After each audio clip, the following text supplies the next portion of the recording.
बहुत समय पहले की बात है। धनपुर गांव में दो दोस्त रहते थे, रमेश और सुरेश। दोनों बचपन के साथी थे, मगर दोनों की सोच बिल्कुल अलग थी।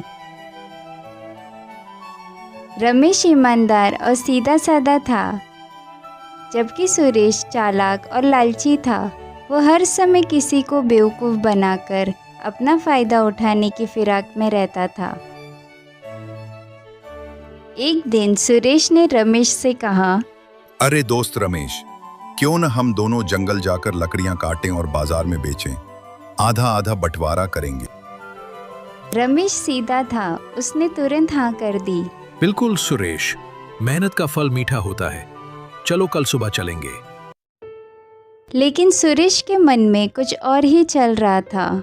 वो सोच रहा था, मैं रमेश से लकड़ियां कटवाऊंगा, फिर बहाना बनाकर ज्यादा हिस्सा खुद ले लूंगा।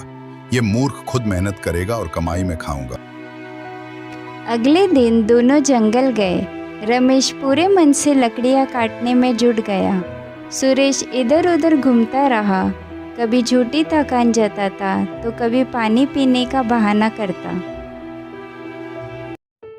सुरेश, तुमने तो अभी तक एक भी लकड़ी नहीं काटी। अरे भाई, मेरी तबीयत कुछ ठीक नहीं लग रही। तुम काटो, बाजार में बेचते समय मैं संभाल लूंगा। रमेश ने बिना कुछ कहे सारा काम कर दिया।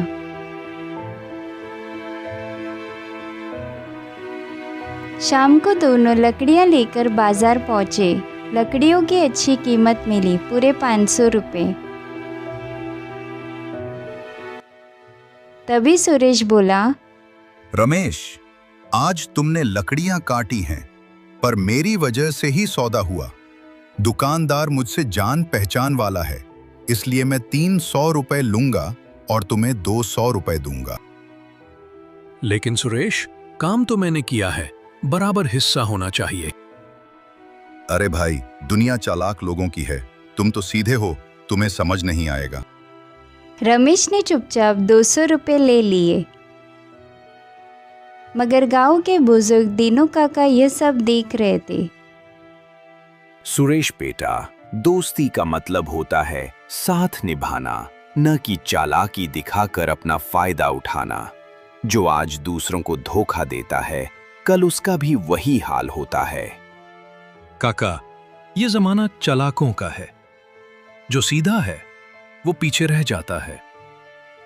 काका ने सिर हिला दिया, मगर मन ही मन में सोचा, अब इसका सबक वक्त ही सिखाएगा।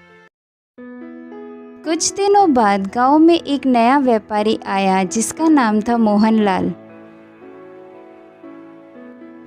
वो दिखने में सज्जन था, लेकिन असल में बड़ा शातिर ठग था। सुरेश को अपने जैसा देखकर उसने दोस्ती कर ली। सुनो भाई, मेरे पास एक योजना है। हम दोनों मिलकर नकली सोने के सिक्के बेचेंगे और खूब अमीर हो जाएंगे।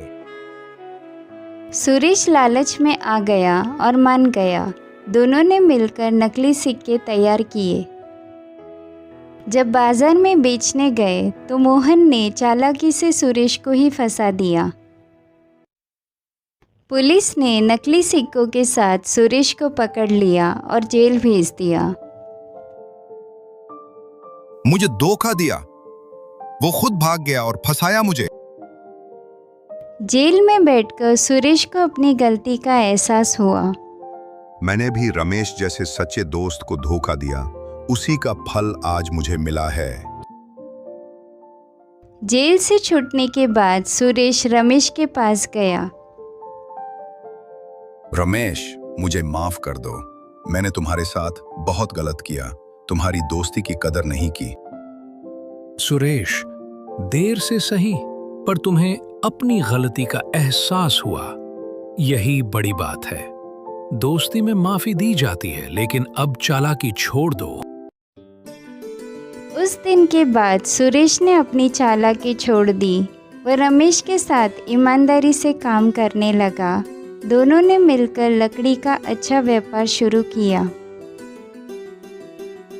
धीरे धीरे सुरेश गांव में अपनी मेहनत और सच्चाई के लिए पहचाना जाने लगा। देखा सुरेश बेटा, दुनिया में चालाकी नहीं, सच्चाई ही टिकती है। सही कहा काका, अब मैं रमेश जैसा सच्चा इंसान बनना चाहता हूँ। दोस्ती में चालाकी नहीं, सच्चाई और विश्वास होना चाहिए। जो दूसरों को धोखा देता है उसे एक दिन खुद ही धोखा मिलता है।